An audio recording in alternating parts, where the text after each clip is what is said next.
বিনিময়ে আপনার হাত দিলাম। কি উল্টাপাল্টা কথা বলছিস তুই? যদি আপনি দিতে না পারেন তাহলে ওনার কি কোনো অ্যাপয়েন্টমেন্ট ছিল? No ma'am. এই যে মিস্টার, আপনি কে? অ্যাপয়েন্টমেন্ট নেই। এসব তো ঠিক আছে, বাট কোন কেসের জন্য? কেস নাই ম্যাডাম, এই 2 লক্ষ টাকা সোজাসুজি বলুন, কি চান আপনি? এখনই ভুলে গেছেন ম্যাডাম, এত জলদি ভুলে গেছেন? এখন পর্যন্ত তো 3 মাসও হয়। আবার যাকে নিয়ে সমস্যা সে তো আমার সামনে বসে আছে, the great lawyer miss Athoi Chowdhury, যিনি এখন পর্যন্ত কোনো কেস পাবো। ধাক্কা মারার ভয় দেখাচ্ছেন, সেই ভয় আমার আর নাই। ধাক্কাটা আপনি অনেক আগেই মারছেন ম্যাডাম। কি? এক্স্যাক্টলি ম্যাডাম, একদম ঠিক ধরছেন। তবে নেশাটা আমি করে আসিনি, নেশাটা সেদিন ওই লোকটা করছিল যে গাড়ি চালাচ্ছিল। পূরণ হিসেবে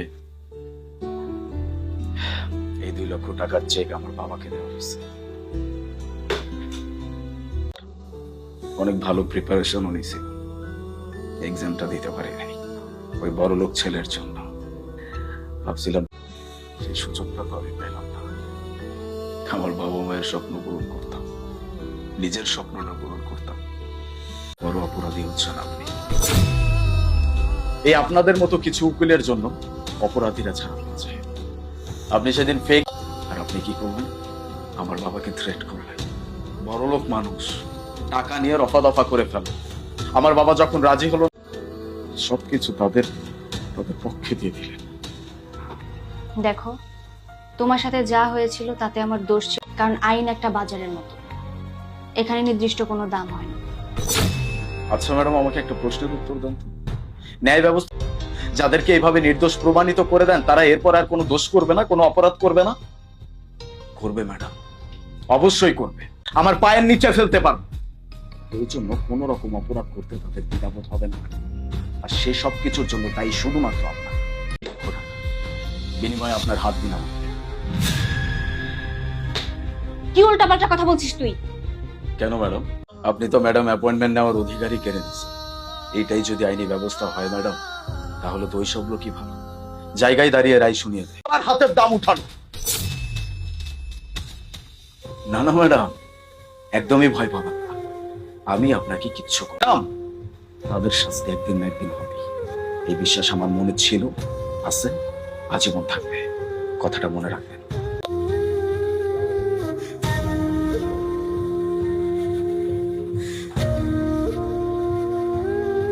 অ্যাডভান্স লাগবে।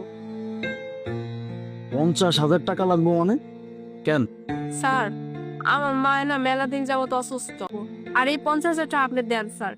সমস্যা নেই, আপনি এক কাম করেন, আপনি প্রত্যেক মাসে যে বেতন দেন না, ওই বেতন দিয়ে কাটিয়ে নেন। তোর মায়ের, আরে তোর মায়ের এক ট্যাঙ্ক তো অলরেডি কবরের ভিতরে চলে গেছে।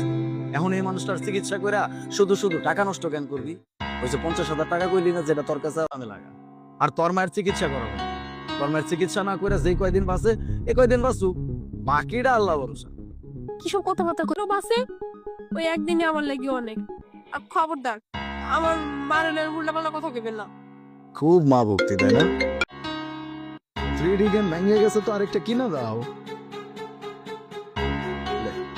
50-60 হাজার টাকা কোনো ব্যাপার হইলো?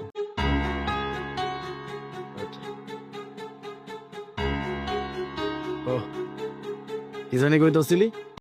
তোর যেটা বেতন এটা সন্ধ্যা হইলে নিয়ে যাইস, আর তোর মায়ের চিকিৎসার খরচের জন্য যে টাকা লাগবো এটা আমি দিতে পারবো না।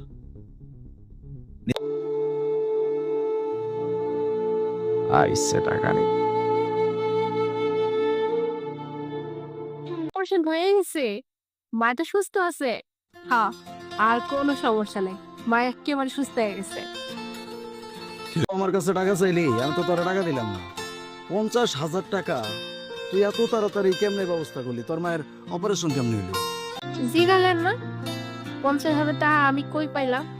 শুনবেন, আমি টাকা কই পাইছি শুনেন।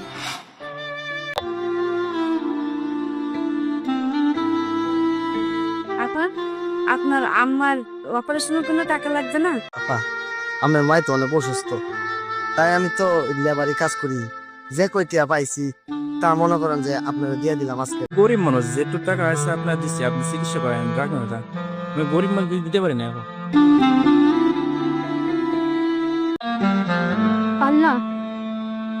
এটা তো দেখছি ওই মেঘনা যাইতে বৃষ্টি।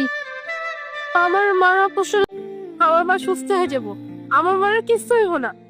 আমি এখনই যাই, এখনই বাড়িতে গিয়ে আমার মার অপারেশনের সব ব্যবস্থা করে হলে টাহা। কিন্তু পকেট ভর্তি টাহা থাকলে না মানুষ বড় লোক হয় না, ধনী হয় না।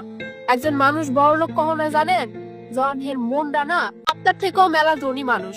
হ্যাঁ, আপনার তো পকেট ভর্তি লাখ লাখ টাকা, আপনার পোলা লেগে কি ওই 3D না কি ডি যেন গেম কেনার লাগে। আমার মা সুস্থ হয়ে গেছে, আর কিছু চাই।